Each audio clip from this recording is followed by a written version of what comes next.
Hvaljeni Isus i Marija, poštovane gledateljice i gledatelji, dobro nam došli u još jedno izdanje podcasta Merc instituta. Prije nego što vam predstavim mog današnjeg gosta, želim vam se zahvaliti na uistinu velikom broju pregleda kojim ste nam zapravo dali najljepšu gestu povjerenja i obvezali nas za sve ono što tek treba doći i sva naša buduća gostovanja i goste koji su pred nama.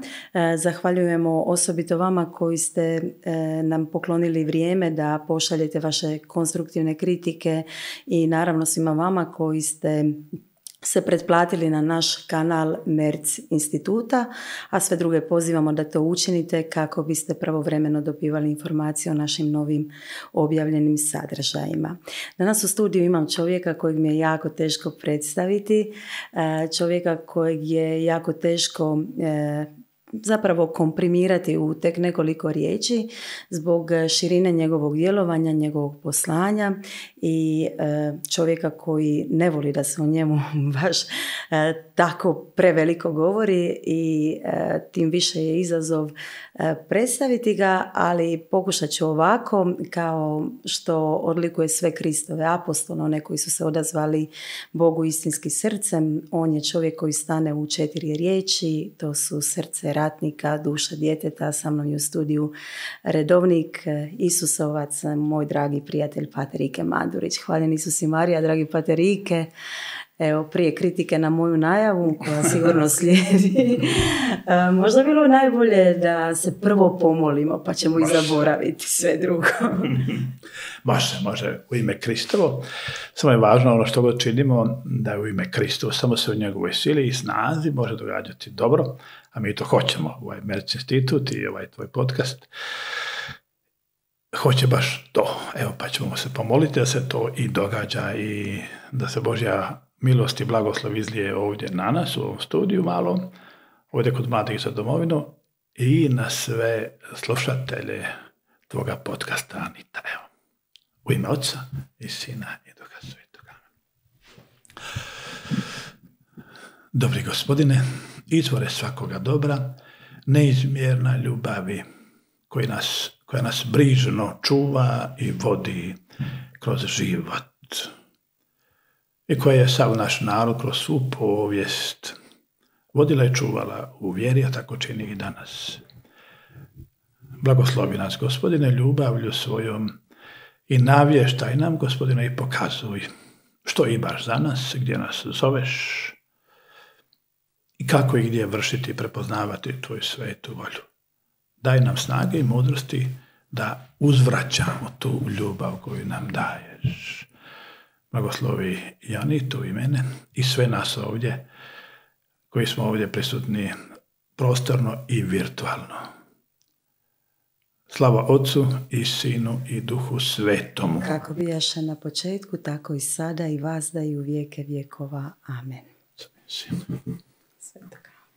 Amen. Amen. Evo, Pater Ike... Nema kritika, da ne, evo, dobro je. Je li dobro? Nije preskrajno. Kako se rekla, srce ratnika i duša djeteta. Čovječe, to je, evo. Pa nije lako u 4 riječi. Dobro si, da. Ajde. To je najbliže Pater Ike Mandurić, jedino 4 riječi. A razmišljala sam o tome, zato što uvijek ti u propovjedima naglašavaš nema zvijezdi, nema legendi. Ok, ja kažem idemo bez zvijezdi i legendi, ali srce ratnika, duša djeteta, što to ne bi trebalo biti zapravo komprimirano u 4 riječi za sve, u svakom Kristovom sljedbeniku, svakome ko je odlučio slijediti Krista. Slažem se, da. Mi smo ovdje, nismo samo ovdje da dobro prođemo, nego smo ovdje da pronađemo gdje je naše bojište, gdje je naša bitka, gdje je naš boj. To samo ovdje možemo, i zato smo i pozvani zapravo nasljedovati Krista. Nije nas Krist izvukao nas sigurno iz svijeta, nego nas je ostavio u svijetu, a to je to. To je zapravo taj poziv, da. Ali evo, meni je pitanje poziva jedno od najzanimljivijih pitanja općenito. Ne govorim samo o redovničkom, odnosno svećeničkom pozivu, nego općenito u životu i uvijek mi je zanimljivo slušati. Možda kad kažemo poziv, onda se nekako to više referira na poziv svećeništva, odnosno redovništva, doli bračni poziv ili posvećeno laištvo ili tako dalje. Ali pravo pitanje je kad počinje poziv, gdje je, evo ono što je meni nekako zgodno da mi počnemo s time, nekako podcast je klica tvog poziva je zapravo posijana prije tvog rođenja. To je ona predivna priča o Gospi od privrnutog zavjeta. I meni ta priča toliko genijalna da ja stalno sebi evociram i svaki put kad vidim tu Gospu, sad ćemo je mi demistificirati, sjetim se toga kako je Bog čudesan, kako on nekad radi i prije našeg vremena. Da, u mom slučaju to nisam ni ja znao. Kad sam napokon razaznao da je to moj put svećeništva, da je to moj poziv. Onda sam to objasnio, obznanio svojima, da sam imao 37 godina. I tako nas to pročilo, pa sam išao malo i uživo reći nekima, pa tako jedna moja teti u Ibotski, teti Kati, i sa mnom išla druga jedna moja teta koja je sa mnom živjela. I tamo smo došli kod te tete Kate i tako nakon prvih tih suza i čuđenja i tako dalje i moja ta teta iz Imotskoga, iz Viljana Gornjih, kaže mojoj drugoj teti, kaže, Dragice, vidiš, kaže, Dragice, mora se zavit ispuniti. Kaže, a ova teta Lala, Dragica, kaže, vidim, je. Kaže, kakav zavit? Kaže, ova teta Kata, a ti ne znaš koji? Pa ne znam šta je bilo. Kaže, znaš li ti da je tvoga ćaću, mater njegova, tvoja baba, bila zavitovala da će ga dati u pratre? I kaže, i vrlo ga je volila i zavolila i nije ga mogla dati i pratru rekne na ispovidi, pratre, obećala sam ga dati u pratre, ali vrlo mi ga je ža i ne mogu ga prižaliti, vrlo ga volim, ja bi privrnula zavit. Kaže njoj pratar, dobro, evo, otiđi Gospi Sinjskoj pješke na zavit i to je to. I tako ona privrne zavit i ode Gospi privrnutog zavita. Gospi, mi je sad zovemo Gospi privrnutog zavita. I ja sam poslije to razmišljao, dakle, zapravo kako biti je to moje zvanje zapravo bilo jedan višegeneracijski proces. Ja sam poslije vidio kod mojega oca jedan poseban odnos i respekt prema svećenicima. Stalno je komentirao propovjedi, stalno je bilo me važno kako je svećenik propovijedao i to prepričavao. Dakle, nešto je bilo u njemu od toga sigurno i nekako sam doživio, dakle, da je to nešto doista što je višegeneracijski, a zapravo vidio u Svetom pismu isto tako, da je za Mesiju se narod pripravljao tisućama godina i u biti često također vidimo svećeničkih zvanja da su roditelji njihovi molili za njih i to vrlo intenzivno, i recimo kod Stepinca najpoznatiji slučaj, njegova mater je 40 godina molila i postila za njega i srijede i petke, bez obzira koji su to dani, bez obzira što god bilo tih dana, čak i kad je bio Božić i tako dalje. Dakle, to je, vidimo, dakle, zvanje je nešto što dakle, se razvija, a da mi toga možda i nismo ni svjesni. A poslije sam vidio i kod mene, kad sam dakle, postao svećenik, pa vidim da sam zapravo, kako me Bog pripravljao za to. I u stvari, ono što je meni dakle, vrlo važno kod razgovora o svećeničkom pozivu, što sam kod sebe vidio, ja sam u biti shvatio da imam svećenički poziv, kad sam shvatio da je to pitanje mojih istinskih dubokih želja. Bog nas ne zove na nešto što nije naša radost. I zapravo, a meni je dao da bi to bude radost. Dao mi da to želim. I zapravo je na taj način poziv uvijek bio u meni, a u stvari, evo, inkubirao i pripremao se kroz generacije prije. A kad je prvi put zaigralo ti srce za ideju? To mi je uvijek zanimljivo. Razumijem ja da to Bog posije, jer ja radim sa isusovačkim novacima, poznajem jako puno bogoslova iz različitih redova i često ih to pitam. I onda mi to uvijek bude zanimljivo kako, jedan mi je u Portugalu svećenik rekao da je 15 godina trčao od Boga, da je doslovno to, da su to bile atletske igre, da je to nevjerojatno koliko ga je on zapravo strpljivo, možemo uvjetno reći, naganjao i onda jednostavno se umorio, kaže nisam mu više mogao bježati. Koliko je to zapravo taj prvi susret doista s tom najdubljom čežnjom u sebi da budeš Kristov svećenik, koliko te odredi, koliko ti se on vraća i u kojim trenucima ti se vraćao? To mi je ovako, meni je, da, dobro pitanje. Meni je stvari, ja nisam do svoje 17. godine nikad o tome ozbiljno razmišljao. Ja sam kao dijete ovako razmišljao čisto iz nekih onako junačkih motiva, ne znam, da sad neko drugi bude sretan i ponosan, tako da, ali nije me to dugo držalo i zapravo i nije se ta mašta uopće mogla razviti kod mene duže od samo nekoliko tih prvih ideja. Taj koncept, taj scenarij filma mi nije bio zanimljiv u maštanjima dječačkim, mnogo što drugo je, ali to nije baš nešto posebno. I ne mogu vidjeti nekakav konkretan slučaj, ni jedan prije mog osobnog obraćanja. Ja sam zapravo bio izgubio vjeru čak u osnovnoj školi, to je trajalo nekoliko godina, to je jedan vrlo težak period mojega života, samo crnilo, očaj, besmisao. Ako nema vječnosti, ništa nema smisla. I oko čega se boriti, zašto se boriti, kada će sve proći i tako dalje. Nisam vidio nikakvog smisla u tome. I onda sam se obratio nakon jednog seminara Ivančićevog u Splitu i nakon toga sam počeo intenzivno puno čitati Sveto pismo, satima dnevno, satima, a osobito djela apostolska i Sveti Pavao mi se sviđao i vrlo brzo nakon toga sam počeo razmišljati o tome kako bi bilo stvari i zapravo kako sam došao do tog, da mi sad to je postalo zanimljivo. Zapravo ovako, znao sam da vrlo malo ljudi zna pravu istinu evanđelja.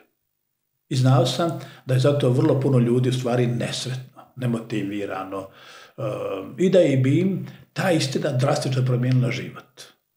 I sada gledajući što ja mogu raditi, čim se mogu baviti u životu, činilo mi se da je to najveće, najvažnije. I zato sam tako razmišljao, sam puno o tome.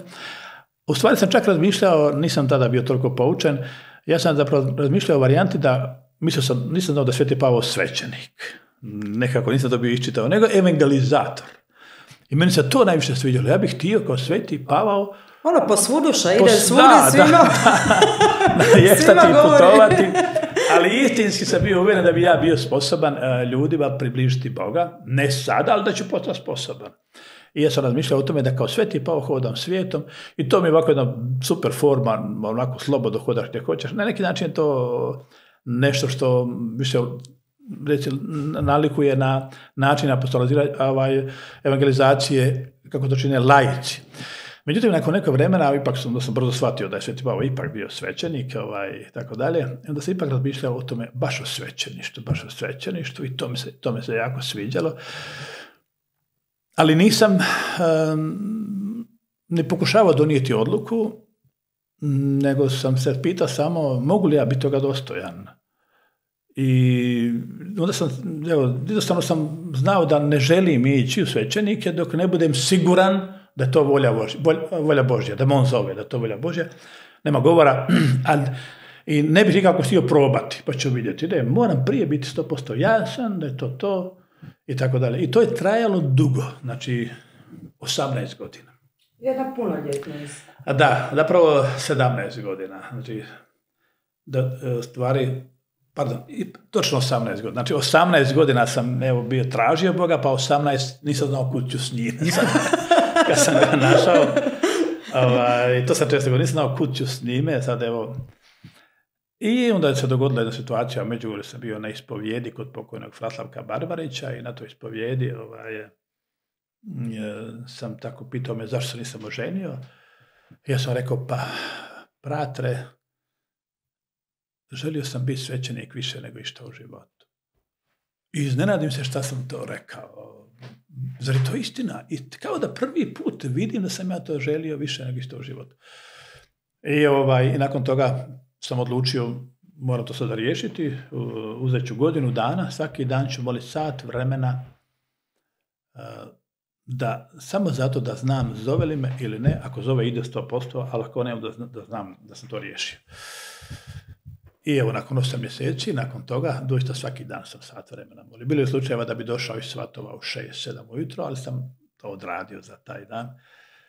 I onda mi je jedno svjetlo baš obasjalo moje srce. U jednom trenutku sam znao, shvatio što je zvanje i u istom tom trenutku, dijeli sekunde kasnije, sam odgovorio na taj poziv. Shvatio sam zapravo da imam zvanje, jer u stvari je to moja najdublja čežnja i želja srca. Iskrena, bez ikakvih drugih nekih motiva i razloga, zbog same biti svećeništvo, da služim Bogu kao svećenik, da to je istinski najdublje želim, a zapravo je to zvanje. I onda sam istog djelujuće sekunde odgovorio, Bože, tvoj sam, idem u svećenike, kad li, tad li. Da, zapravo to u biti tvoj prvi zavjet, je li tako? To je onaj najintimniji zavjet kad ti kažeš ja tu idem. Ali u kojem trenutku ti postaje jasno da želiš biti Isusovac? I kako oni u formaciji kažu, imaju čak i plakat zašto baš Isus. Evo, baš mi to zanima. Dakle, kad sam odlučio da ću postati svećenik, najprije sam mislio da će biti diecezanski svećenik. Negdje imalo to su malo evoluciju, pa sam došao u Zagreb birati jednostavno gdje ću, idem u svećenika, ali ne znam kuću. Rekao sam svojima da idem u svećenika, ali ne znam još u koje ću. U Zagrebu je nekako veća paleta izbora, pa sam došao, uzeo sam odbor, radio sam tada još uvijek u državnoj službi i do 10 dana sam u Zagrebu obilazio malo. U jednom času su mi Salezijanci bili isto zanimljivi i tako dalje. I onda sam, jedna prijateljica mi rekla, ti bi možda ipak treba pokušati kod Isusovaca. A zanimljivo, ja sam studirao u Zagrebu dugo i nikada nisam došao u Palmotićevu. Ni jednom. Ni ja, zamisli. Isto sam studirala u Zagrebu. Nisam ništa o njima znao. I nisam poznao ni jednog Isusovca. Do tada. Ni jednog. Za neke sam bio čuo, ali nisam osobno poznao ni jednog. I prvi s kojim sam pričao bio pokojni tadašnji rektor Pozajć, poslije biskup pomoćni. I s njim sam pričao o tome i on mi je dao par knjiga. I sve što je on rekao, to je sad razgovor koji je trajao 2 sata zapravo, sve što je on rekao meni je tako sjedalo. Ta Ignacija, mislim, čuo sam i znao sam ponešto o Ignaciju, ali kad bi ga on približio, nevjerojatno koliko mi je to se sviđalo. I uzeo sam tih par knjigica koje mi on dao. I sjećam se, vozio sam se prema Knežiji, tamo sam spavao i bio sam toliko nestrpljiv da nisam imao strpljenja doći do Knežije da o tome čitam, nego sam se zaustavio na autobusnom kolodvoru, parkirao sam tamo na jednom parkingu, ušao u restoran, naručio jelo i čitao knjige s takvim oduševljenjem, tako mi je to odgovaralo. I došao sam na Knežiju i ja sam rekao, to je to, nemaš, jednostavno riješio sam, to je to. Nisam baš odmah nazvao, sutra sam ga nazvao, i rekao sam da sam ja odlučio da idemo Isusu. Ali s tolikom sigurnošću, jasnoćom, da jednostavno nemam potrebe više razmišljati. To je to. Ne može ništa biti da mi više odgovara od ovoga. To je to. Nisi valjda spavao na Knežiji u Salezijanaca, otišao u konkurenciju. Nečuveno.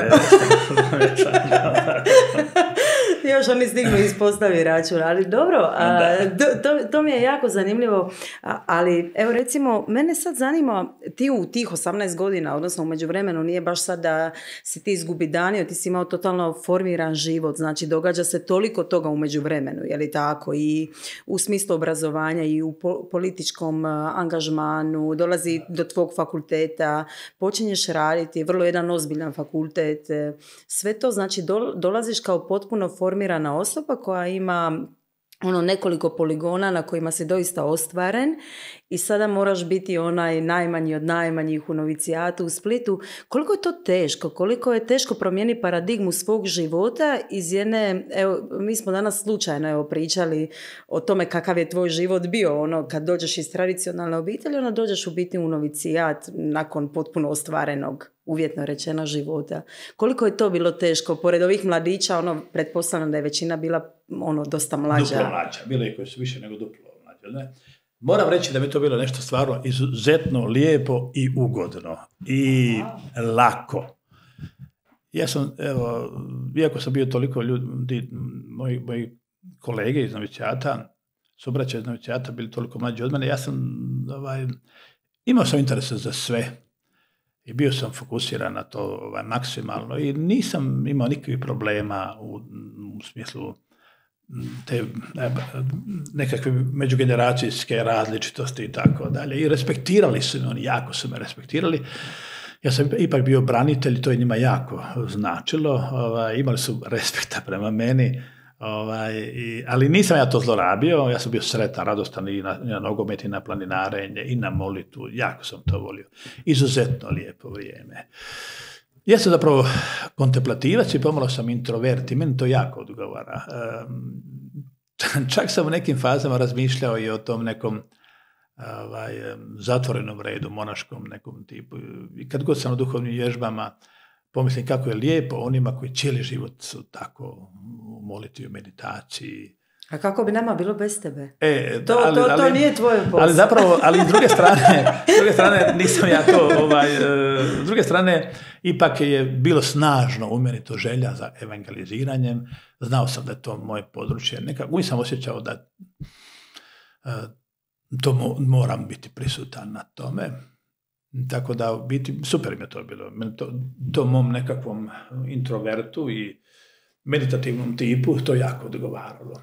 Znači, već u tom vremenu se znao da će je li ti zapravo bila jasna ideja koji će vinogradi, Božji naravno, biti tvoji, na kojim se područjima želiš dati, ili ti je to još uvijek bilo tijekom novicijata i studiranja nekako u omaglici, pa si rekao, ok, Gospodin će to razjasniti kao i sve do sada, ili si baš imao već tada, ja želim ići tu, ja želim ići na tu marginu, ja želim povijati rane tima.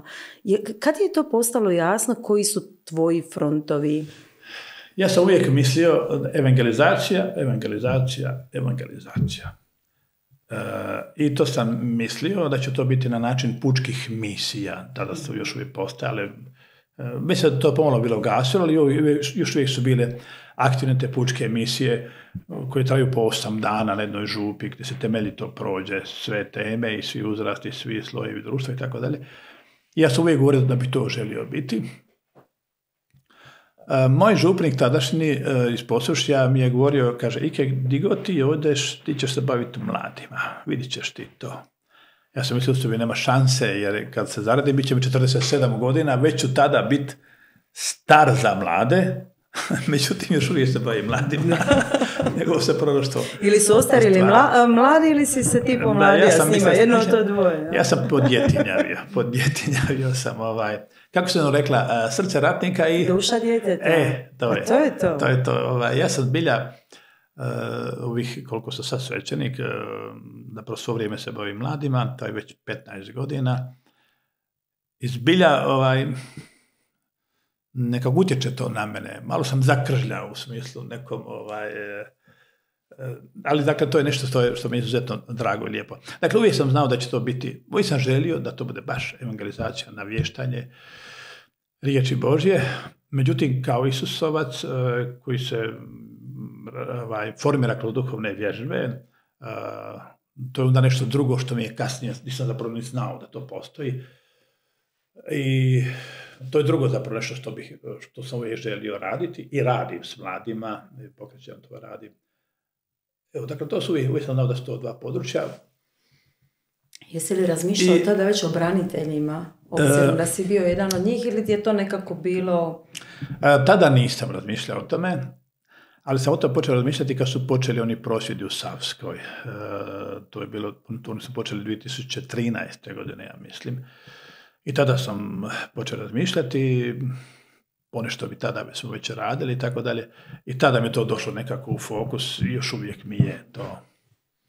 Da, evo ta braniteljska populacija, ja često razmišljam o njima zato što na neki način su obilježili moj život i zapravo gledam kako jako mali broj svećenika, koliko god to sad zvučalo onako možda isključivo kad ja to izgovaram, može njima pružiti ono što je njima potrebno, zato što se jako malo ljudi može poistovjetiti s njima. Znači, neki mladi svećenik može imati nadahnuća, može isporučiti dobru propovjed, može ih, ono što kažemo, staviti u obloge nježnosti riječima, ali ne može ih do kraja razumjeti.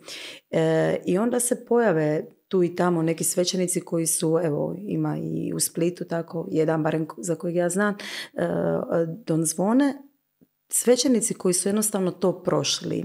I sama ta činjenica da si ti to prošao kada ideš prema braniteljima daje ti prvo kredibilitet i taj osjećaj poistovjećivanja, odnosno ti si u biti jedan od njih. Evo, sad prekjučer jedan kaže čovjek, kako smo imali duhovnu obnovu sad u Splitu, i kaže on, čovječe, nije me, nakon majke me nitko nije pomilovao tako riječima kao pater Ike. Jer koliko god su to ljudi koji su u datom trenutku, neki su bili hrabri, neki nisu, ali rat je takvo stanje koje ti ne ostavlja puno mogućnosti, ti silom prilika i moraš biti hrabar, čak ako i nisi u svojoj nekako naravi, ali potrebno, i tim ljudima je potrebna nježnost, možda i nije toliko potrebno govoriti o tome da što oni trebaju raditi, nego im reći da ono što su već napravili je dovoljno i da nema potrebe da to što se u društvu često paušalizira, marginalizira ili čak, ja bih rekla, osporava, da bi ih to trebalo dirati, nego da bi oni iz onog već postojećeg kapitala duhovno koji su gradili u ovu zemlju trebali crpiti samo snagu i ići kao duhovna vojska. Koliko si svjestan toga i je li ti to stvara osjećaj odgovornosti? Ili se nekad pitaš jesam li učinio sve? Je li postoji još ono bojišta na koje ja moram s njima poći? To mi je jako na srcu i na savjesti. Moram priznati da puno manje sam zapravo tu napravio nego što sam želio, pa i pokušavao, nije to lako. Ali, dakle, apsolutno osjećam tu pozvanost i razumijem potrebu, vidim tu stvarnu potrebu njihovu. Teško ih jako ohrabrati i motivirati da uopće otvore prostor za duhovnu tematiku. I tome ima više razloga. Oni znaju da je njih teško razumjeti i osjećaju da se na njih gleda malo drugačije, osjećaju da se možda i svećenici njih pomalo i boje, a ne žele nitko biti u takvoj situaciji, u takvom odnosu, pa ih se to još više tjera na to da se zatvaraju i tako dalje. S druge strane, često ni oni sami ne razumiju, mislim, nije lako ni sebe razumjeti, pa mi sav život imamo problem da sebe uopće razumijemo, i što se uopće događa u Domovinskom ratu i što on jest i tako dalje. Dakle, to je ključno, je to povjerenje i tu, evo, moram priznati da doživio sam puno puta da to povjerenje dobijem kod njih, ne baš uvijek i ne baš tako lako, ali da dobijem. I dakle, to je ključna stvar je da oni steknu povjerenje da se njih može razumjeti u nekog svećenika, ali i nakon toga opet je bitno onda iskomunicirati i pomoći njima da oni sami sebe razumiju. To je što se uopće događa, što je branitelj, što je Domovinski rat, što je duhovno, i tako dalje. Dakle, to je često mi to ne razumijemo. I onda kad se ta komunikacija uspostavi, onda se otvaraju vrata za pastora branitelja. Ali kažem, nisam ni blizu zadovoljan s time, jako malo sam zapravo napravio, ali nekako uvijek se nadam da će bi se sad vrata otvoriti, da će to biti. Pa nije to baš malo. Puno je tu programa koji su krenuli u biti baš kao tvoja inicijativa, pa i na Pašmanu okupljaš branitelje, pa trenutno unutar našeg Merc instituta postoji Brat branitelje, već udruga koja je nekako zaživjela, koja ide na margine tražiti one kojima je doista, ajmo reći, pomoć najpotrebnija, koji su možda izdani od sustava, koji se nisu uspjeli ostvariti unutar svojih sredina. Neki ljudi jednostavno nemaju kao branitelji nikakva prava i to je, a opet jedan dio tih ljudi možda ni psihički nije spreman se izboriti za nešto više. Znači, svi ti projekti postoje. Ko su ljudi na koje se možeš osloniti? Jesu li to uvijek branitelji ili pomalo integriraš mlade? Je li radiš tu premosnicu, evo, kardiološkim rječnikom rečeno?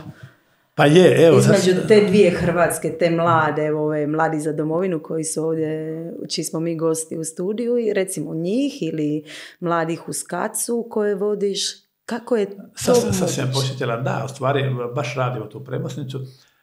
U stvari mi smo, evo to sam skoro zaboravio, mi smo osnovali Marijanski zavjet za domovinu, gdje je baš vizija te bratovštine je upravo ta zajedništvo mladih i branitelja, gdje branitelji prenose mladima svoje životne priče i iskustva i svetosti njihove žrtve i borbe, a s druge strane mladi daju braniteljima nadu i da će ono što su oni borili, da će doista to nastaviti živjeti. Dakle, to smo pokrenuli, to je jako dobra stvar. Evo, ove godine će biti 10 godina od kada smo osnovali tu bratovštinu. I evo, usput ću reći, ove godine ćemo na cijelom tom hodočašću nosit ćemo moći Blaženoga Stepinca. Nadbiskup Kutleša je odobrio taj naš zahtjev i izrađuje se već križ sa moćima Blaženoga Stepinca. I da ćemo, dakle, ove će godine hodočašće biti u tom duhu Blaženoga Stepinca i očekujemo da će biti odziv znatno veći. I tu dolazimo do nekih branitelja i s mladima, upravo s mladima. I to bude prekrasno, branitelji onda uvijek prenose svoje priče i svoje iskustva, mladi uvijek to s oduševljenjem slušaju i tako dalje. Da, i u Skacu u Osijek i na Pašmanu imamo program s braniteljima. Evo, prošli put je kod tebe u podcastu bio Dario Kordić, on je sa svojim prijateljima, braniteljima. Dakle, to je inicijativa koja je nastala na tom našem Pašmanu, u tom braniteljskom terminu. I, dakle, sad su oni već oformili i udrugu, zove se Brate branitelj, kao što si ti rekla. I dakle, upravo to je model, da preko branitelja, koji su već u vjeri i koji su, evo, našli utjehu i pronašli smisao, razumjeli cijelu tu priču iz duhovne perspektive, da preko njih dolazimo do drugih i preko mladih također. Sad smo imali u Osijeku jednu inicijativu za dan sjećanja u koloni sjećanja, kad smo organizirali da mladi nose majice svih žrtava Vukovara, pa smo i tu došli do puno kontakata i tako dalje. Otvaraju se vrata pomalo, ali rekao bih da moj dojam je da ipak je to onako sporadično, nije zaživio jedan onako sustav, općeniti sustav koji jamči nekako veliki doseg do svih mjesta. Nismo još uvijek, ono što nisam ja zadovoljan, još uvijek nismo razradili posebni model, recimo pastorala, branitelja, što on znači, kako bi on trebao izgledati, koje teme i kateheze se tu moraju proći, koje metode istražuju. Sad ćemo također imati u 5. mjesecu, imat ćemo na Pašmanu radno-duhovni kamp, baš samo s braniteljima, bit ćemo 2 ili 3 tjedna, gdje ćemo onako 4 sata raditi, 4 sata moliti, 4 sata neke igre i tako dalje, i bit će vremena malo i za čitanje knjiga i tako svjedočenja, sa svetom misom bit će s njima duhovnik.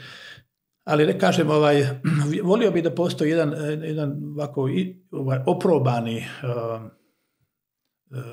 sustav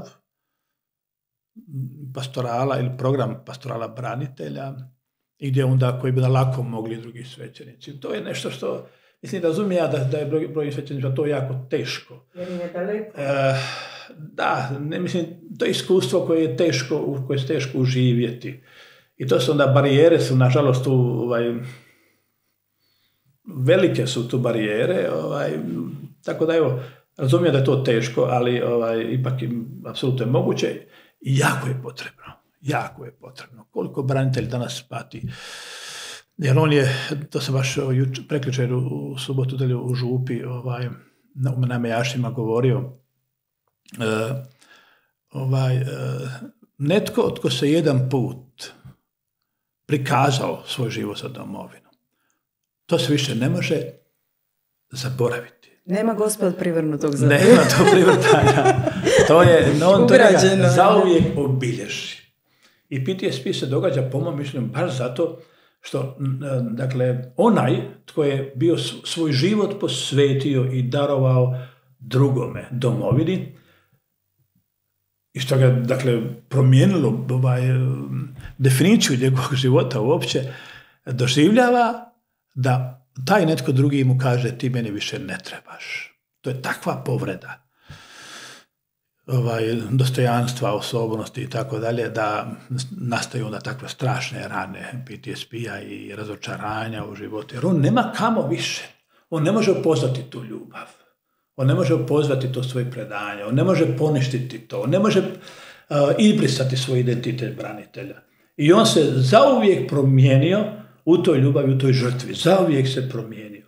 I on se ne može vratiti svojim studijima, svojim poslovima i izbrisati tu priču. Ali dok je god živ, doživljava da ga ta ljubav više ne treba odbaciti i tako dalje. To je nešto slično, jako slično izdaji, jako slično nevjerstvu, bračnom nevjerstvu i tako dalje. I on ne može to promijeniti. A osim toga, on je ostao svoje prijatelje, ostavio svoju braću, ostavio svoje ratnike, suborce ostavio svoje zdravlje, a i dalje voli tu Hrvatsku i ne može i vidi kako se sve ono za što se on bori u biti obezvrijeđuje ili prodaje. Strašne su to muke. To se samo u Bogu može utješiti, utažiti.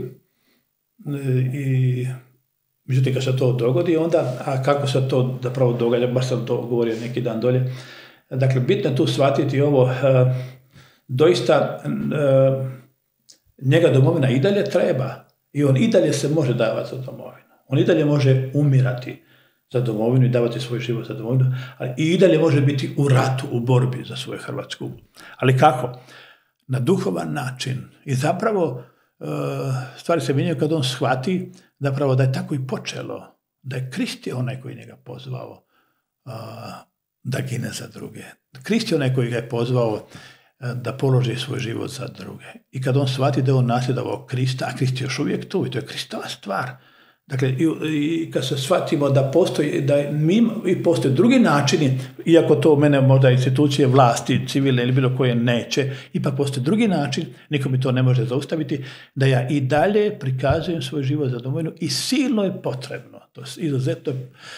Molitva branitelja je jača od 1000 drugih molitava. Zato što je to molitva onoga tko je umirao za nju i ona se na nebesima sva vrata otvara.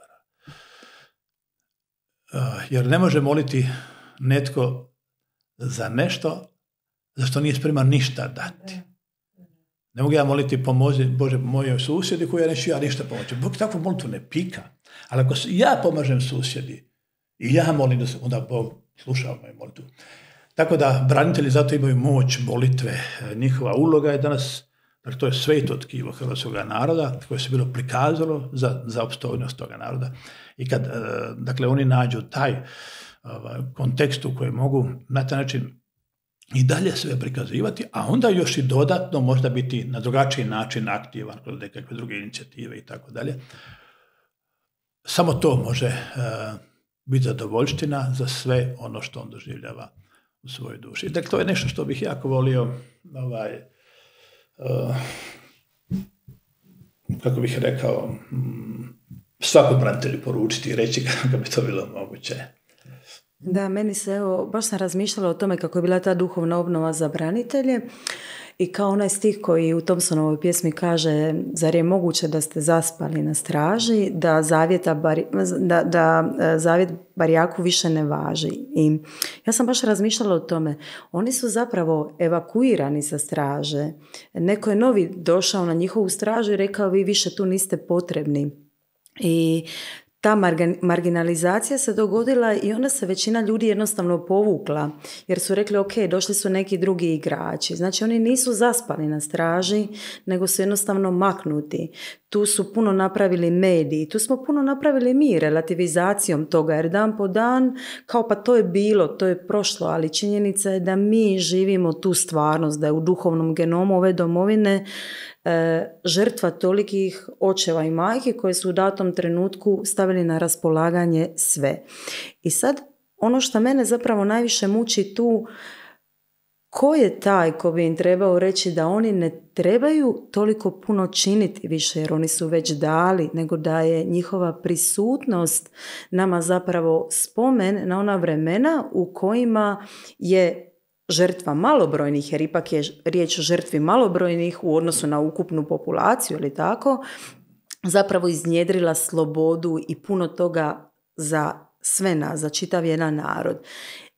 Jesu li ta bojišta, odnosno te duhovne brigade za koje ti govoriš stalno da bi ih trebalo ponovno postrojiti, čija je to odgovornost i ko je to zakazao i koliko nama sad u biti nedostaje vremena? Mi smo u biti zapravo u škripcu s vremenom, jer svaki dan nas branitelji umiru, ubijaju se, čovječe. Moj otac kao branitelj stalno ide na sprovode svojih suboraca, od kojih nažalost neki završavaju na tako teške i bolne načine jer su izgubili nadu.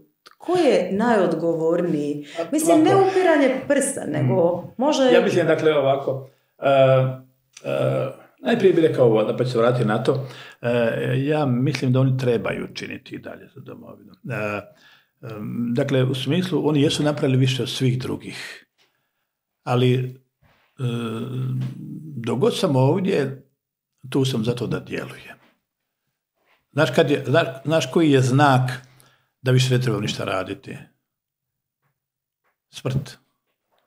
Dok god sam živ, dok god sam Bog drži ovdje, znači ima posla za mene. Kad ne bude bilo posla, Bog će reći, ok, idemo na nebo. Dok god sam ovdje, zato sam tu, ja nešto trebam činiti. Naravno, dakle, ja mislim da jesu branitelji učinili daleko više od svih, ali oni, dokle god ljubiš, ti moraš činiti nešto. Niko ne može nekoj baki reći, bako, ti si puno učinila za nas, nemoj dolaziti unucima. Ubit ćeš baku kad joj to kažeš. Da, apsolutno. Branitelja ubiješ kad mu oduzmeš njegovu ulogu prema domovini. Dakle, jer ljubav mora djelovati. I najveću muku mi daješ kad ja ljubim, a ne daš mi da djelujem. Ili ja sad imam dvije opcije, ili da ugasim ljubav ili da poludim. A ništa nije do toga. Dakle, branitelj, ja bih ovako rekao, voliš li Hrvatsku? Volim. Idemo tražiti kako ćeš je djelima voljeti, kako ćeš je ti svojim djelima milovati, koja su tvoja djela, ne znam.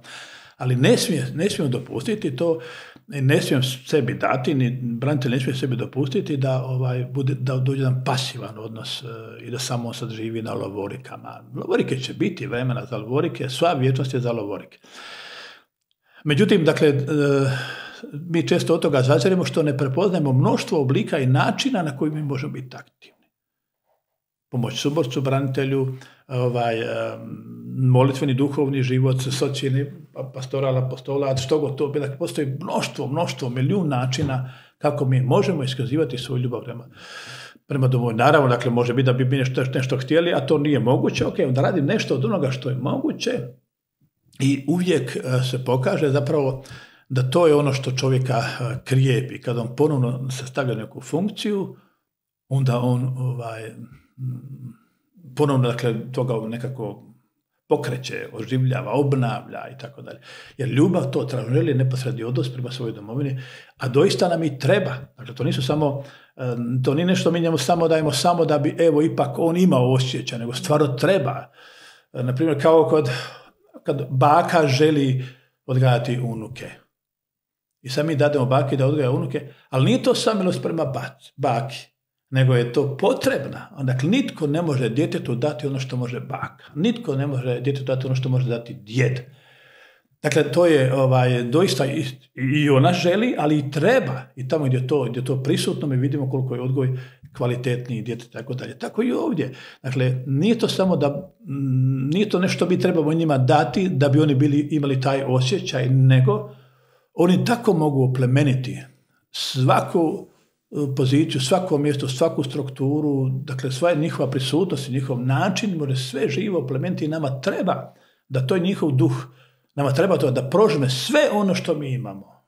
I institucije, i župe, i civilno društvo, i tako dalje, i sve ono, dakle, prisutnost branitelja, aktivna prisutnost branitelja, cijelu Hrvatsku prokrvljuje tim domoljubljem i posvećuje, rekao bih. Jesi li ti kad imao neku situaciju nakon rata, nekog tog postratnog ludila? Nešto gdje si ti prepoznao da te zapravo neke stvari toliko činile ogorčeni, nezadovoljni, da si reagirao na načine koji ti nisu bili svojstveni. Kao, mislim, ne znam smije li to pričati. Pa naravno, pa ovo je jedini podcast koji je potpuno bjanko, obećao si mi. Ako je mogao Dario i Venera, možemo svi. Ja sam studirao sam arhitekturu i ja sam stalno bio u tom premišljanju, svećenik neću biti, što ću i tako dalje. I još neki problema bilo. Ja sam odslušao postao sam apsolvent 89. godine i izgubio sam totalno volju za studij tada i radio sam tako bez veze tratio vrijeme, mogu reći ništa ozbiljno. I nakon rata, pred kraj rata, bilo neko zatišje i dolazim ja, vraćam se na fakultet, da ipak diplomira. Brat me nagovarao i kaže, što ne završiš taj fakultet, što ne završiš? I ja dođem u Zagreb da bi ipak se vratio na fakultet. Teško mi je to bilo, ali evo, mala promjena mi je dobro došla. I sjećam se, dolazim na fakultet i meni prodekanica kaže, ili tajnica u referadi, evo dolazim s ratišta, htio bi diplomirati. A ne može, kada sada ratne privilegije su prošle. To je bilo, kada to više rat završava, nema više šta. Kažem, pa nisam mogao doći prije, sam bio u ratu. Pa sad trebaju privilegije. Su vi davali prije, to niste ni trebali davati. Sad treba. Mi kad se mi vraćamo s rata, ne. I ja sam razmišljao tada, sad ako oni meni ovo ne dadnu, napravit ću, razorit ću referat. I mislim, završit ću u Globusu i za moj problem će se čuti kako branitelju nisu dali da završi, da diplomira i time ću ispuniti svoju misiju. Ukazat ću na nepravdu. Zanimljivo kako sam razmišljao, tako, to je način, a to je već bio pomalo PTSP. I srećom dekan, dakle, jer sam tražio da mi dadu napismeno, poslao sam molbu i da mi napismeno odgovori da mi ne daju to i da bi ja s tim papirom napravio darmar. I lišio mi se. S tim papirom napravio. Međutim, to došlo do dekana i dekan je onda rekao, ja sam tražio 6 mjeseci pravo polaganja ispita, a moj dekan kaže prodekanici, je li taj gospodin bio u ratu? Pa je. I vi njemu niste dali, pa nisam. A šta je tražio? 6 mjeseci pravo polaganja ispita. Kaže, i on nju nagrade, kaže, on se vraća s rata. Nakon godina rata vraća se i bio je u ratu i želi sad diplomirati. I vi mu ne date. Sram vas bilo. Sad ćete mu dati godinu dana sva studentska prava. Jesi ima i mezu, iksice? Sve. Izbilja to me spasilo. Dakle, ta riječ... A i referadu. I referadu je spasilo isto. To me, dakle, ta riječ priznanja je mene totalno razoružala. Iz te perspektive sam shvatio, imao sam nekoliko incidenata. Jesi se ikad baš izbija, da je bilo nešto šta stvarno je... Bio sam po jednom kafiću, sam bio s prijateljima, jednom kafiću gdje je ovako uređen veliki, ogroman kafić, preuređen sportski prostor, preuređen u kafić. I sad su meni rekli zapravo da je to sredio neki političar nekom svom nečaku. Mene to sad jako me sada to, dok sam mi ratovali, on se evo tako... Bogatio, da. I kaže, i sad je moj prijatelj govori jednu riječ koja će me raspaliti totalno. Kaže on, ovdje, kaže, kad neki naprave dar-mar, kaže, on pozove specijalca iz Lučkoga i oni, kaže, namlate te...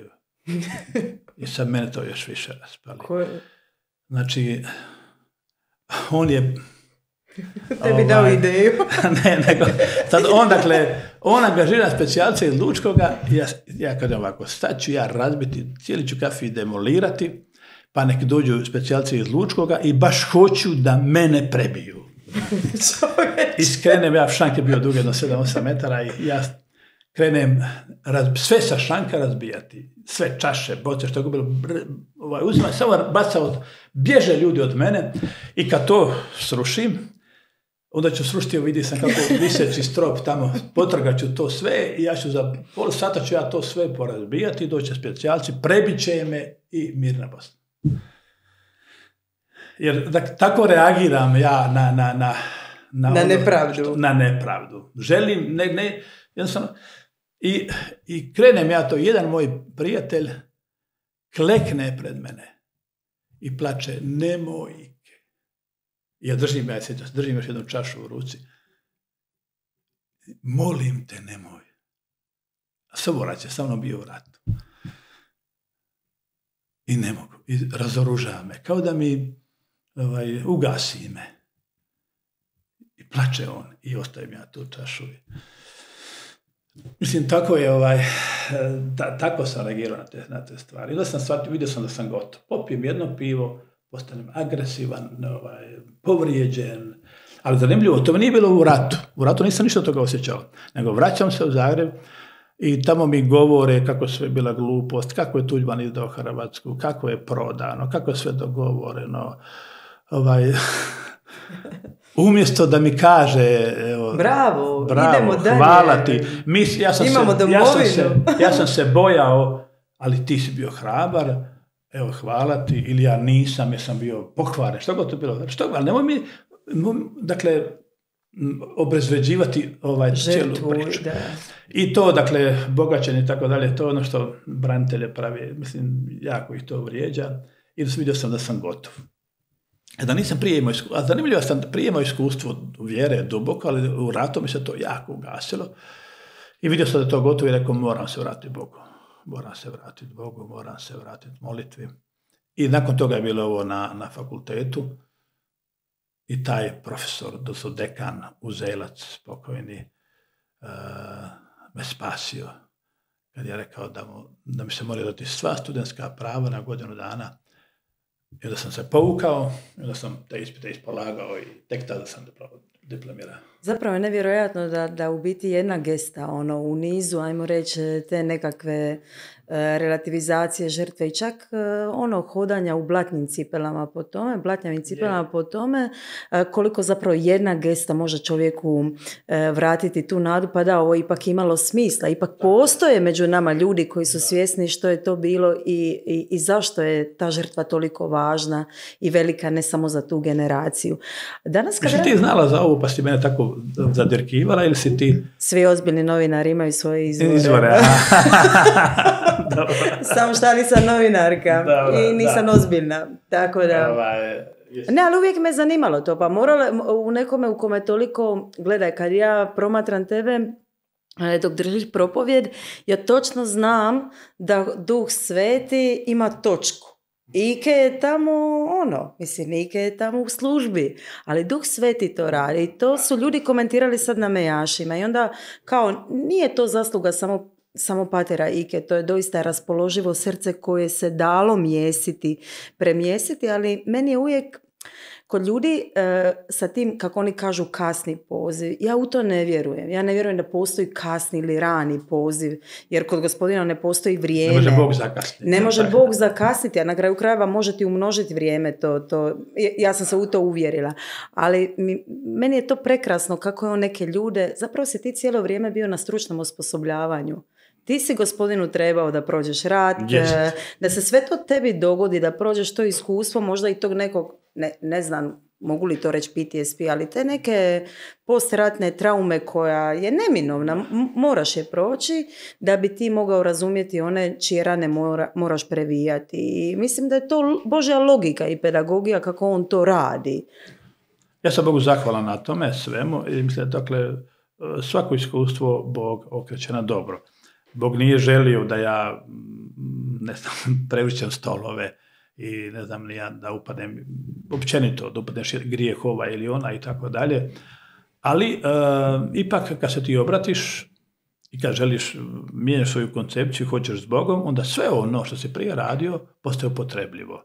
Točno. Tako i to moje iskustvo i Domovinskog rata, ali i ovo tog PTSP-a, ja mislim da to kod mene bio PTSP, nisam ja ikad to dijagnosticirao i tako dalje. Možda dobro da nisam, jer da jesam, možda me ne bi primili u Isusovce, možda bi me možda bi to bilo neka zapreka, ali nije to bilo nikakve namjere da se to zata i tako dalje. Ja mislim da je to bio PTSP kod mene i vidim, razumijem kad vidim takvu reakciju kod nekih branitelja, tu bol, tu bol koja ti kida srce i koja, ako je ne razumije, onda te samo dodatno vrijeđa. Taj netko tko te ne razumije i ko te hoće samo pacificirati na ovaj ili onaj način i tako dalje. Dakle, to je sigurno nešto što mi je Bog dao da razumijem. I onda me to i povezuje da sad želim nešto na tom području napraviti i raditi. Točno, jer ipak je dopustio ta iskustva. Kažu da i Bog ne daje napasti, ali u biti dopušta iz nekog razloga koje je uvijek onda... providonost, Božja providnost uvijek dopušta. Reci mi, radiš na puno, mogli bismo reći na puno frontova. Imaš SKAC u Osijeku, ti si trenutno u Osijeku, ili tako, na službi.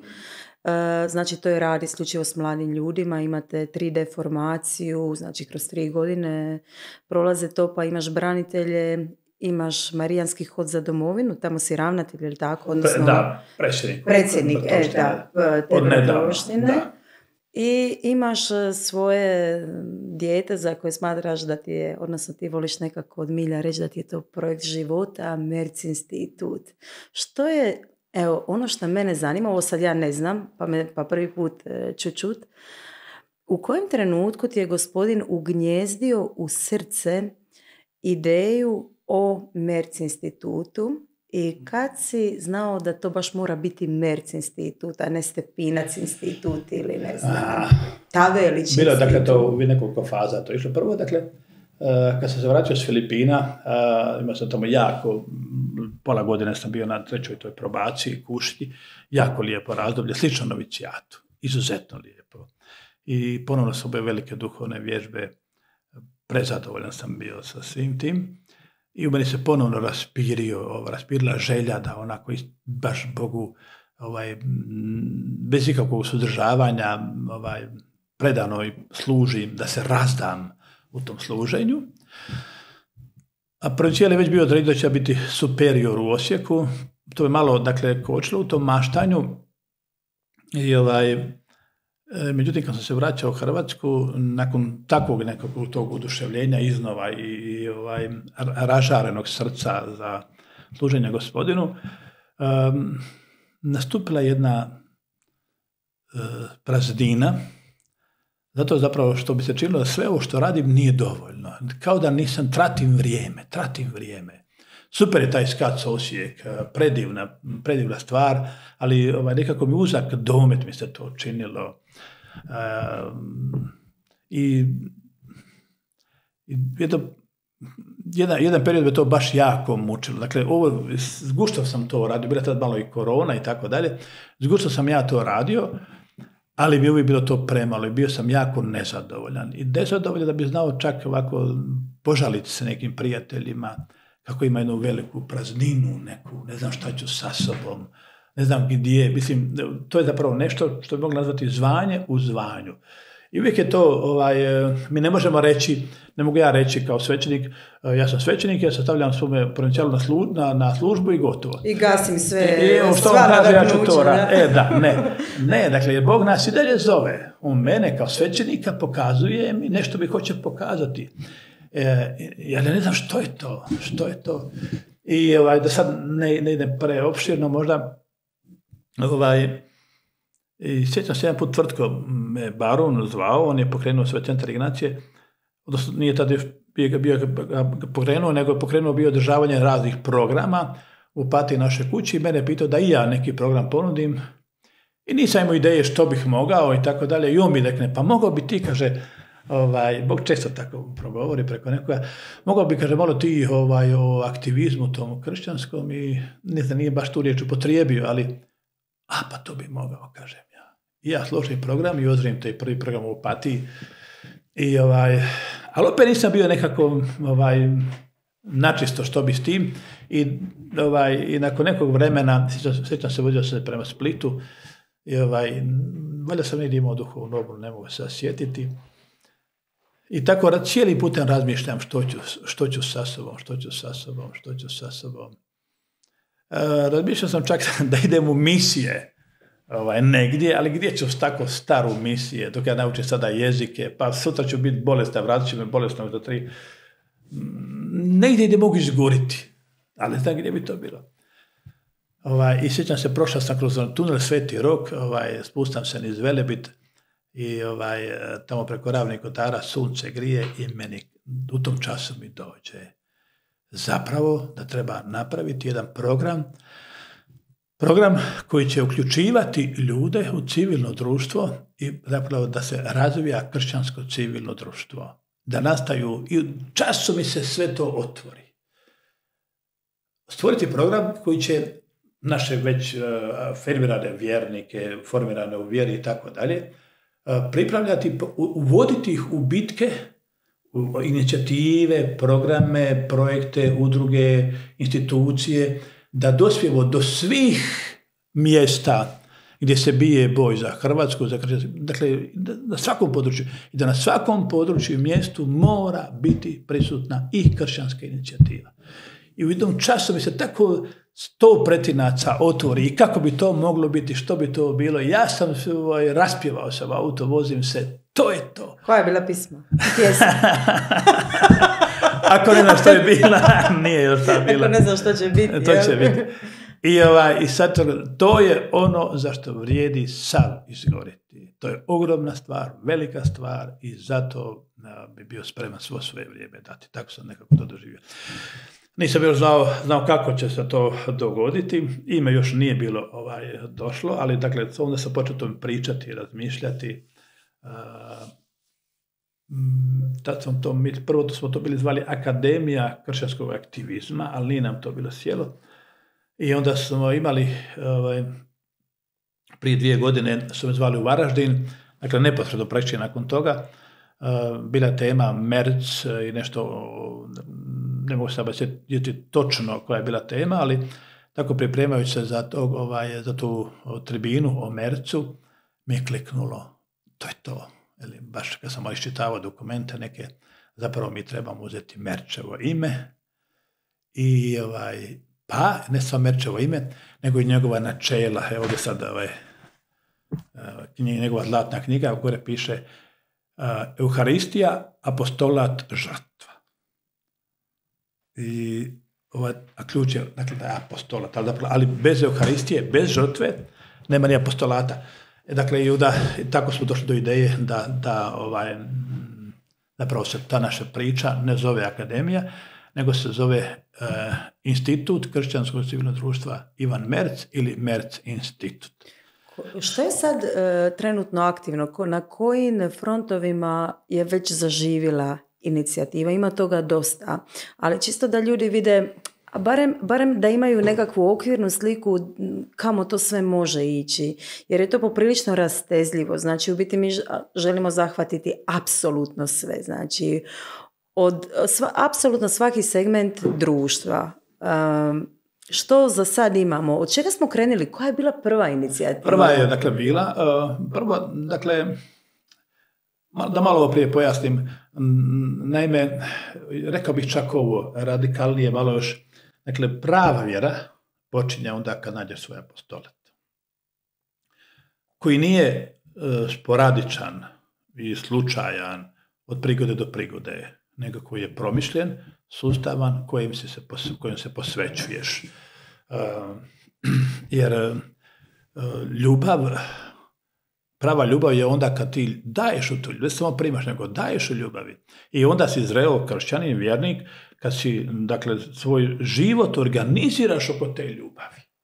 Dakle, to je što mi ovdje, što mi na zemlji moramo naći, što moramo osigurati. Jedino što moramo osigurati naći jest koja je moja bitka. I nešto što je vrijedno umiranja. Tako, što je vrijedno umiranja. I za što umirem, što je vrijedno umiranja. Sve druge stvari vode k tome. Zamisli nekoga vojnika, na primjer, koji je sav svoj život posvetio tome da ima najbolju pušku, najbolje čizme, najbolju obuku, a svo vrijeme nije našao bojište. Da. A to kakav bi to bio vojnik? Može biti nekako nabildan, ali nije našao svoju bitku. Pa to je vojnik koji je jednostavno promašio posve. Vjernik se ponekad može usporediti s takvim vojnikom, koji se izvježbao u svemu, istesao se u svemu, ali nije našao svoj apostolat, nije našao svoju bitku. Kako naći svoju bitku? Dakle, to je Merc institut.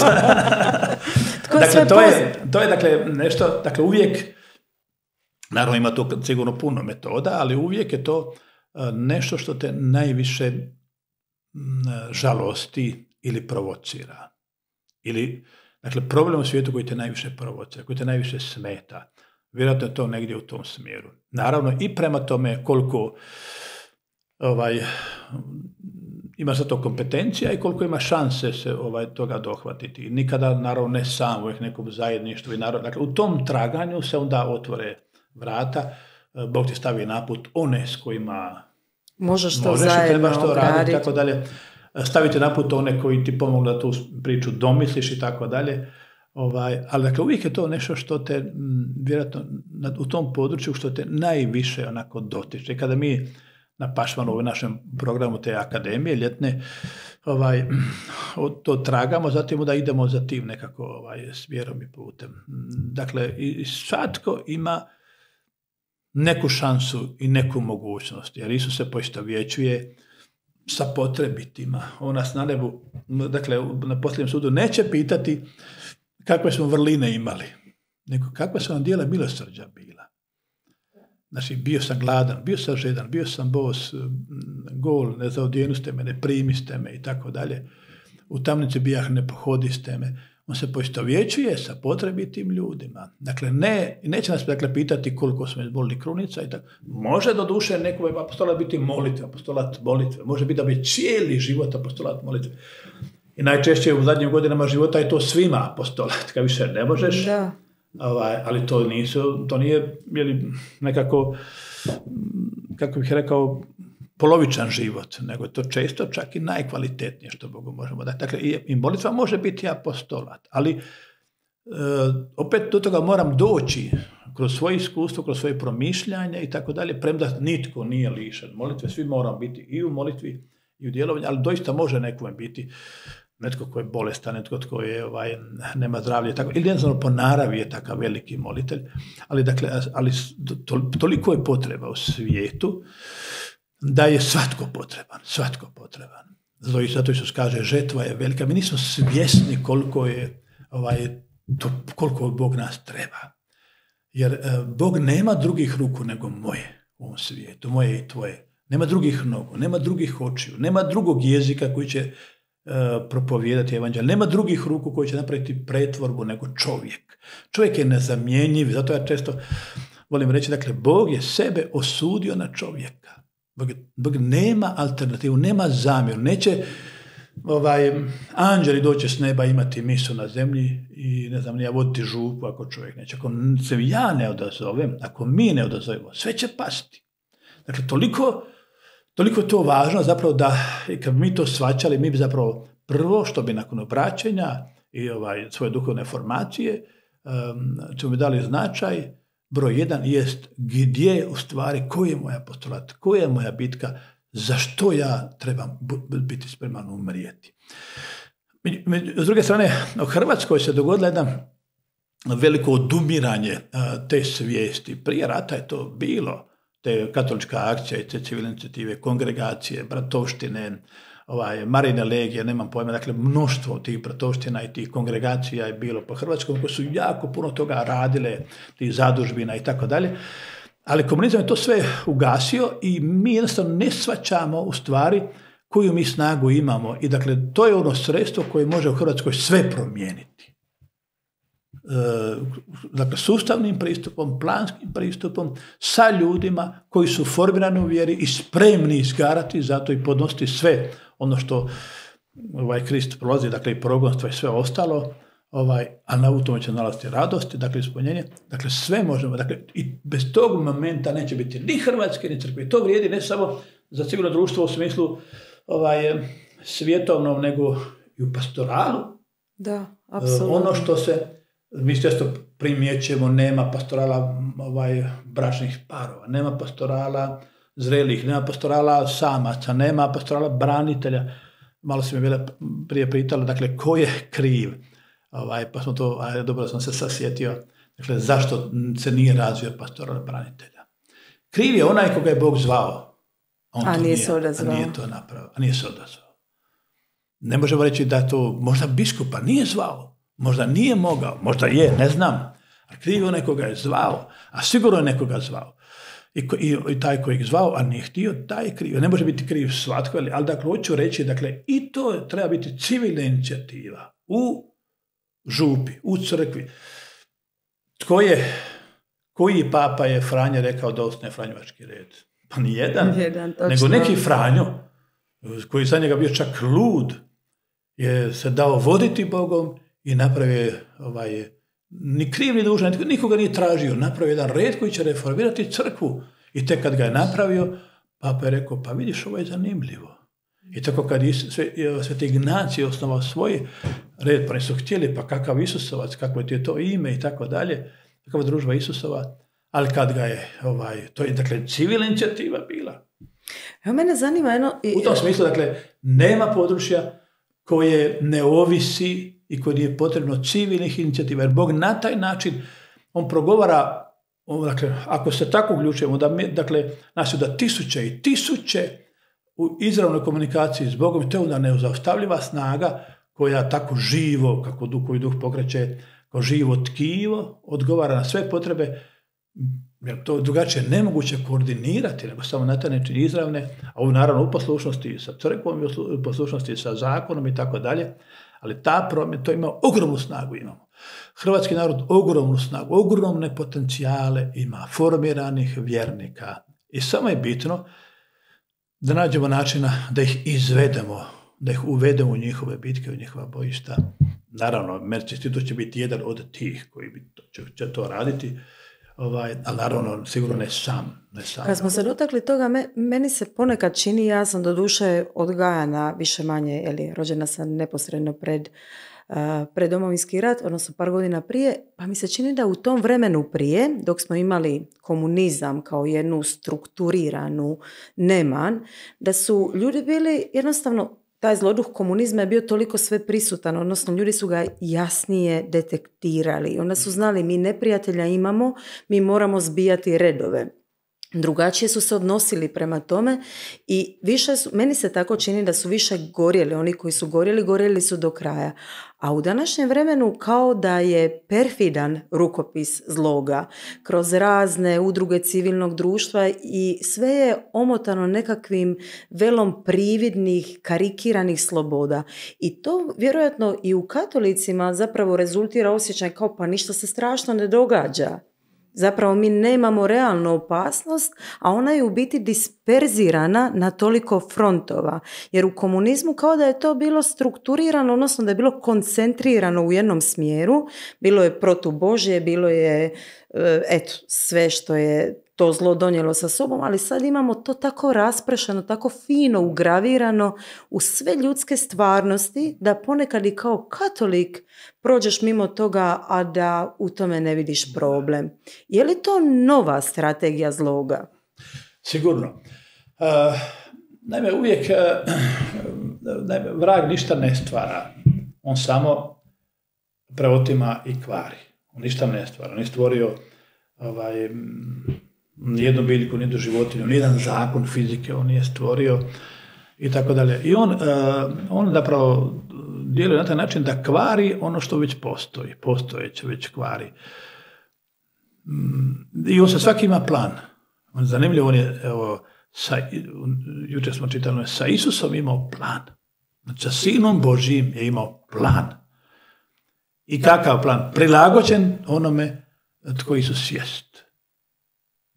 To je zastrašujuće, bezočno, bestidno, uvrijedljivo, ali on toliko bezobrazno dolazi Isusu i njemu nudi svoj plan, koji će na prvu neće čak i puno izgledati nekome, da je tako sa svakim svećenikom ima takav plan, sa svakim političarom ima takav plan. Božji plan s političarom je služi narodu, budi pošten, pravedan, hrabar, vodi narod moj, oblikaj, a onda dođe vrag, gle, ti bi mogao obogatiti se na ovaj način, ti bi mogao na onaj način se obogatiti, ti bi mogao ovladati, steći veću moć, ti bi mogao... I tako, dakle, tako i ovdje. Civilno društvo je dakle prirodna stvar koja je uvijek postojala. Najprije postojalo civilno društvo. Prvi apostoli su civilno prvo društvo. Tako, i prije njega, dakle, najprije civilna inicijativa, a onda postoje država. Dakle, prvo oblik sela, grada, zajednice, lovačkog društva, kolibe, ne znam nija, najprije nastaje civilno društvo, a onda druge institucije. I šta je civilno društvo? Civilno društvo je inicijativa proizišla iz naroda u duhu naroda, u interesu naroda. Njegov izraz koji jasno komunicira što on hoće, što on treba i bez toga je nemoguće. Država nikada ne može, nijedna država ne može bez civilnog društva do kraja funkcionirati na bilo kojem području sporta, kulture, umjetnosti, druženja, dokolice, milion stvari. I ono i sada postoje na neki način, možda ne toliko deklarativno, ali i sada postoje, ali ostaje nekako u uskom mini svijetu i šta sada zli čini, on prepoznaje u Hrvatskoj da se nije afirmiralo kršćansko, civilno društvo, ne mora čak reći kršćansko, nije se afirmiralo civilno društvo koje zastupa volju, mišljenje, stav i potrebe naroda, ne postoji. I sada, a to ima ogromnu snagu, sada ono pravi lažno civilno društvo koje kao u ime naroda hoće tu i tu stvar, u ime naroda, potreba naroda je to i to, dakle, nastaje to lažno civilno društvo koje se jako dobro financira i to postaje profesija, to su često oni koji su bili bliski starom sustavu i oni samo migriraju, više ne djeluju kroz državne institucije, ali su iželjbani i ulaze, uzimlju, rektor Tanjić je to genijalno jedan put rekao, oni su nas prevarili, nama su dali državu, a oni su uzeli civilno društvo. Gdje je zapravo moć, novac, mediji i tako dalje. Dakle, i ono diktira što treba činiti i politika, što treba činiti i poduzetništvo, što treba činiti i kultura i tako dalje. I non stop to radi. I mi smo zapravo, i političke institucije su taoci civilnog društva predanog u krive ruke. Jest, krive ruke. I oni dakle, tu vrlo su spretni, vrlo su organizirani, educirani, obučeni. A sada već i umreženi. Umreženi na svjetskoj razini. To je problem, čak i u Americi je to postao problem, pogotovo u zadnje vrijeme. Sad se to pomalo očituje. S novom administracijom. Ali nigdje nije tako snažno i tako neautentično kao u Hrvatskoj. Apsolutno, zato što ne odgovara onome što se ljudi većinski deklariraju. Da. I to je zanimljivo, dakle, se to događa u onoj Hrvatskoj koji je Stepinac, dakle, kardinal te države, bio tako mučen. Dakle, tu se kao da se doista događa jedna uvijek jedna vrlo intenzivna borba, vrlo intenzivna laž, vrlo intenzivno progonstvo, vrlo intenzivna prevara, obmana i tako dalje. Ali bez toga nećemo moći dobiti. Dakle, mi ne možemo dobiti očekujući da institucije same profunkcioniraju. Ni crkvene, ni državne, ni bilo koje. Same institucije, bez nas to nemoguće. I dok mi to ne shvatimo i ne krenemo s time, bit će nam sve gore i gore. A s druge strane, dakle, toliko toga bi mogli. Dakle, i to je jako bitno to shvatiti, o tome govoriti i koliko mi možemo. Ali međutim, mi moramo iznova otkrivati uopće što je to, osvješćivati se što je to, koliko je to važno, koliko je to prisutno i kako se to čini. Ali onda kad se to dostigne na razina i nekako ta zaživi, ta kultura djelovanja i svijesti da je to moje kršćanstvo u stvari, onda će to postati nešto nezaustavljivo. Onda nas više nitko neće moći zaustaviti. Ti si u Merc institut nekako, ne znam koliko je to zapravo namjerno ili je to već se nekako i spontano dogodilo, inkorporirao već projekte poput Krunice Hrvata svega svijeta. To je doista, mislim, čak trenutno najveća molitvena mreža Hrvata koja... Nije, mislim da nije najveća, ali je velika. Ali dosta velika i ima kontinuitet. Znači, u biti moli se Krunica svaki dan u određeni sat i ljudi iz čitavog svijeta, ali isto tako i povremeno imamo ove krunice ili kad se baš zajednički umrežimo sa ostatkom svijeta. Potom naravno imamo Brat branitelj, imamo već Mlade orlove ili tako, imamo sada i medijski dio, imamo Banovini priču, ali... Tako je, veliku priču Banovine. Onda imamo pohodime za stare nemoćne kod kuće i tako dalje.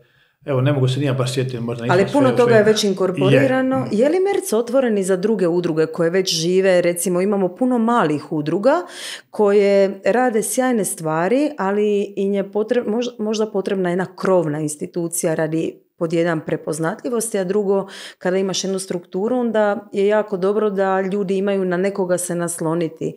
Je li u budućnosti Merc može postati duhovno, ne samo majka ili otac, nego samo kao duhovno ispratište za sve one udruge koje bi htjele, znači, okrupnjivanjem postići svoju jačinu, odnosno da zajedno uspostavimo sustav koji nam omogućava da budemo vidljiviji, jači, da se lakše izborimo za prostore djelovanja? Ja mislim ovako, dakle mi možemo prvo, Mercy institut svakako vidi svoju ulogu i u tome da pomaže postojećim udrugama i inicijativama u njihovom daljem razvoju i međusobnoj komunikaciji, umrežavanju.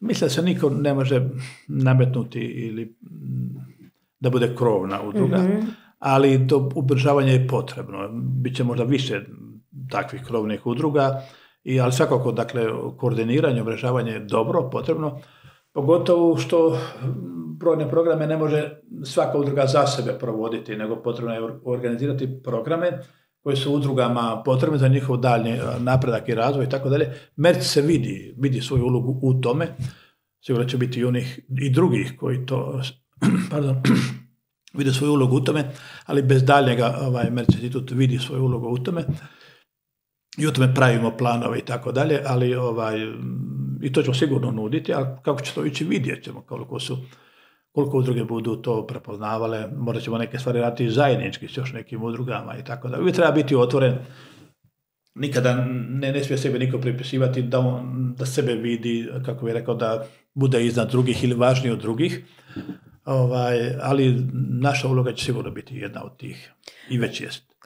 U trenutku kad je ta ideja došla, kad si je podijelio s ljudima, koliko ti se činilo da je ona toliko široka da ima rizik da bude apstraktna ljudima? Koliko ti je teško, ili možda nije teško, ne znam, ljude zapaliti u njima čežnju da zapravo prepoznaju da je to čežnja za Bogom, donijeti Boga drugima, ali ne ono samo kroz molitvu, nego naravno kroz tu djelatnu ljubav na koju smo mi kao aktivizam na koji smo mi pozvani, jer nije to nipošto ne smije biti izolirano od nijednog katolika. Je li ti se nekad čini da je stvarno teško dobaciti do ljudi, ali evo možda bi mogla ovako strukturirati pitanje. Koliko ti se često čini u razgovoru i sa mladim i zrelim ljudima da imamo sluganski mentalitet u odnosu na Gospodina, a ne sinovski? Da se ljudi, ja to često primjećujem, ja recimo sebe ujutro pozdravljam, ljubljena Božja kćeri, dobro jutro. I meni odmah raste samopouzdanje, to je meni super, to mi je najdraže, to mi je ono primarni. Svako jutro ja mogu biti krmeljava, ja uvijek sebi tako lipo isporučim pozdrav. I zapravo nevjerojatno kako ti srce naraste u toj ljubavi, kao pa ti si ljubljena Božja kći, pa šta ima veće od toga, od najvećeg kralja. Koliko mi često s Bogom trgujemo, čak i perfidno razgovaramo s njim, pa Bože, ako ti misliš, pa kao da nemamo zapravo svijest o tom dostojanstvu ljubljene Božje djece, nego uvijek kao mi smo njemu podanici. A Bog kaže da nas nije pozvao za sluge, nego za prijatelje. Znači, on stalno teži tom ravnopravnom odnosu ljubavi. Da. Je li misliš da nas to spriječava da se aktiviramo? Taj nedostatak samopouzdanja? Apsolutno je to. Sigurno, dakle, jako je teško i doista može izvučiti apstraktno. Puno je lakše kazati pokrećem inicijativu da se popravi krov siromašnoj baki i tako dalje. Ljudi će tu rado onda sudjelovati i to je shvatljivo i vidljivo. Ali sama činjenica da to teško objasniti je razlog za motiv više. Jer ako je to toliko zaboravljeno i izvan vidokruga, da je to čak teško objasniti, tek onda treba biti jasno koliko potrebno, je to potrebno. Da uopće nismo mi svjesni uopće što je civilno društvo. Što više imamo averziju prema civilnom društvu. Tako da neki čak često kaže da bi skroz ugasili udruge. Ne može društvo funkcionirati bez civilnih inicijativa i nemoguće je. Nego samo ga treba prokršćaniti, da izvati i kršćane izvesti. Dakle, teško je doista to objasniti. Ali zanimljivo je ovo što si rekla. Zanimljivo je, dakle, kada Isus pita Petra, ljubiš li me? On kaže, znaš, Gospodine. Ti znaš da te ljubi. Kaže, pasi ovce moje. Nećeš me ljubiti ako ne budeš pasao ovce moje. Da, jedno bez drugog ne ide. Ne ide. Da. Nećeš ni vjerovati da ja tebe ljubim ako ti ne počneš davati se za mene. Onda kad se ti počneš davati za mene, tebi će biti jasno da te ljubim. I bit će ti, i tvoja će ljubav biti snažna i silna. Dakle, ona se mora komunicirati djelima. Sveti Ignacije kaže, ljubav se komunicira više djelima nego riječima. Iako ostanemo na sami riječima, uvijek ćemo se boriti. Ako ja samo pričam, volim te, a nisam ništa napravio, uvijek ću iznova se morati boriti da sam sebe uvjerim da te volim. Jer nemam dokaza. Točno. Nemam dokaza. Jer ta emocija možda mi se jednom času dođe do vrhunca, ali što kad te emocije nema? I sad nemam tu emociju. Ja nemam dokaza da te volim. Ali ja nemam nikad posumnjati da volim Hrvatsku, sam ginuo za nju. I kad za nešto, borim se za svoju družbu Isusovu. Ne može mi niko reći da je ne volim. Djela moja svjedoče. Isus kaže, djela moja svjedoče. I zato smo mi stalno vrtimo se u krug i stalno idemo na duhovne obnove da bi iznova našli emociju ljubavi, jer nema drugih dokaza. I dakle, nije to rješenje, nije rješenje. Dakle, zašto meni trebaju stalno duhovne obnove? Pa zato što stalno treba novi dokaz da me ne Bog ljubi, da ja njega ljubim, pa stalno na razini riječi, ja tebe, ti mene, ja tebe. Ali kad sam u djelima, onda više nemam tih problema. I zapravo je u tom smislu Mercy Institute jedan evangelizacijski program. On nas uvodi u duboko iskustvo ljubavi. Dakle, ne samo na navještaj načela nekih, nego uvodi iskustvo ljubavi. Uvodi u neki tvoj pašnjak, nekim tvojim ovcama, nekom tvoj vinogradu, nekom tvojoj žetvi, nekoj tvojoj sjetvi. I ona te ispunja. I kad to imaš, kad to nađeš, tebe više nitko ne može reći da te Bog ne voli. I niko te ne može reći da ti Boga ne voliš. Možeš samo smijeti takvima. Tako te ne možete satona više, ne možete bačiti više u očaj. Ne možete, jer ti imaš argumente. I ti znaš da Bog mora voljeti. Apsolutno. Jer se ti toliko napravio. Kako me može ne voljeti? Što mora me voljeti kad se toliko ja napravio za njega. Dakle, zato je Mercy Institute zapravo, rekao bih, završna faza evangelizacije. To je zapravo odgovor raspoloživog kršćanskog srca. Tako je. To je odgovor, konačni odgovor i konačna afirmacija i pobjeda ljubavi. Kad ja odgovaram na ljubav i posvećujem joj se. Što god da ja jesam u svojoj profesiji, ali ja se posvećam, to je mi najvažnije. Nije mi posao najvažniji. Može to koincidirati. Nego najvažnije je da ja odgovorim na Kristovu ljubav. I to sustavno, planski, životno, strateški. I to sam ja spašen. Više nema za mene kriza. Ne može više biti neki sad tu kriza. To je ono što nama, dakle, što je općenito evanđelju, što je dio evanđelja. I zapravo, i na taj način će biti teško, stalno će se vrti u krug ako ne iskoračimo u to. Ne može se, tisuće obnova mi nisu dosta. Meni trebaju bitke, meni trebaju fightinzi, trebaju mi polja, trebaju mi izgaranja. I onda, kad ja volim, pa hoću ginuti čovječe. Ne želim da se priča više to. Evo, hoćemo pozvati ljude. Kako se ljudi koji, evo recimo, kojima sad nakon ovog razgovora, nemam pojma, slušaju negdje ovaj podcast i učini se da ga možda slušaju i slučajno i kažu, pa kako ja mogu, ne znam, prokrviti, kako mogu biti dio tog novog krvotoka Hrvatske, tog kršćanskog koji premrežava, ide do najsitnijih kapilara, kome se mogu obratiti? Evo, taj poziv nam je jako važan, da ljudi znaju da nisu oni izolirani, da ne pričamo mi o nekom zatvorenom društvu, ne daj Bože, nego jednostavno Mercy Institutu koji je otvoren i poziva sve, neovisno i o obrazovanje i gdje žive u Hrvatskoj, možda i vani. Evo, kako, i postoje li otvoreni susreti gdje mogu čuti više? Ovako, dakle, ove sad pripremamo, imali smo nedavno strategiranje, sad pripremamo baš i malo javne nastupe, konferencije i slično, a svakako, dakle, pogotovo naš ljetni program na Pašmanu imamo 4 tjedna programa u trajanju po tjedan dana, gdje baš pomažemo i gdje nastaju te nove inicijative i programi. Ali naravno, dakle, može i bez Mercy Instituta. Onaj tko osjeća doista da vidi što bi trebao, da se to mora pristupiti sustavno, temeljito, skupiti ljude koji vjeruju u istu priču i mi ćemo tu biti na raspolaganju što god treba pomoći, domisliti plan, mogu se javiti nama i na e-mail i tako dalje, ali dakle moguće je, možda će neko samo ova riječ biti dosta i neće više nitko trebati, pa će sam to napraviti, možda će neko napraviti svoj Mercy Institute, da pače, daj Bože, Ali, s druge strane, koji osjećaju, koji žele baš biti vođeni u tome, mogu doći već na naš, uskoro će ići prijave, na ljetni program Akademije naše na Pašmanu. Biće i neki drugi programa kraćih i tako dalje. Trebaju pratiti malo našu stranicu i naše društvene mreže. Dakle, jako je bitno dopustiti da te netko u tome vodi, da ti pomogne da to strukturiraš. Bitno je samo, naravno, dakle, to je pomalo i duhovni program, ne možemo bez toga, moramo se inspirirati evanđeljem. Jer, dakle, kršćanski aktivizam nije samo borba za načela iz evanđelja. Dakle, ne sastoji samo od tih borbi za određena načela, nego se sastoji od načina koji je ljubav. Zato je to uvijek mora biti inspiracija evanđelja. Imali smo i puno zelotizma. Čovjek lako upadne u zelotizam, bori se za evanđelje, a ove bi... Po svojim pravilima, svojim pravilima. Da. Dakle, to ne smije biti, uvijek moram, dakle, evo, kršćanski način, taj Kristov način, spremnost umiranja za druge i tako dalje. Zato je to, dakle, i duhovni program, i taj stručni program. Dakle, evo, najbolje je ako mogu doći da se pripreme na Pašman, ali mogu se javiti, možemo mi organizirati ad hoc bilo gdje, u nekoj župi, nekoj zajednici, na bilo koje mjesto, ako bi nas neko zvao, možemo doći s našim timom i napraviti program za njih nekoliko dana, bilo gdje.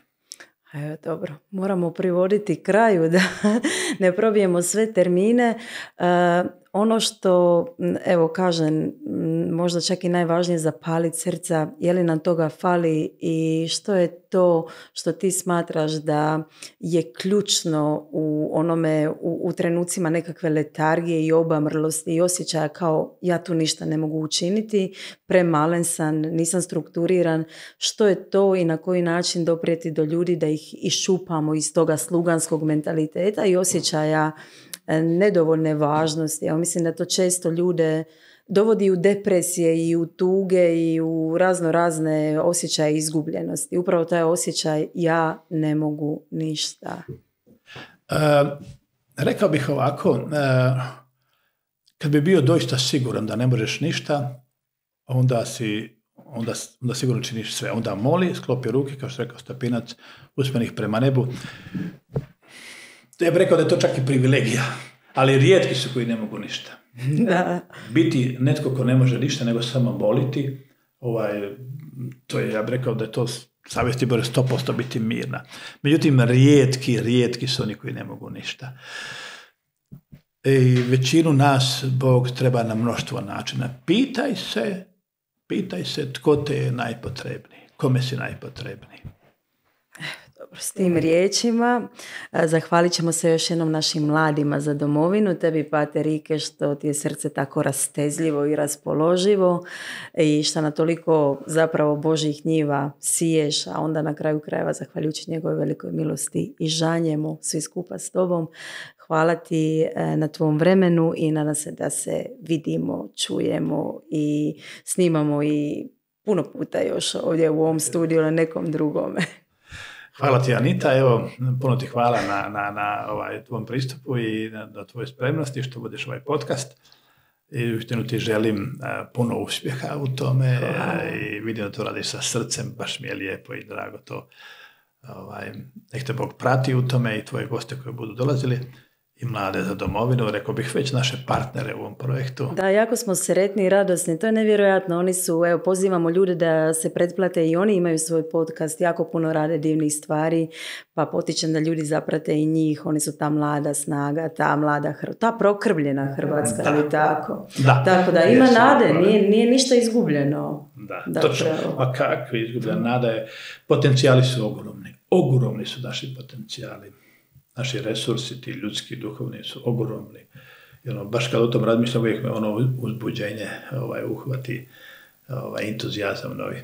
Evo mene pošalje. Tako je, da. Hvala, Pater Rike. Hvala, Božji blagoslov svima.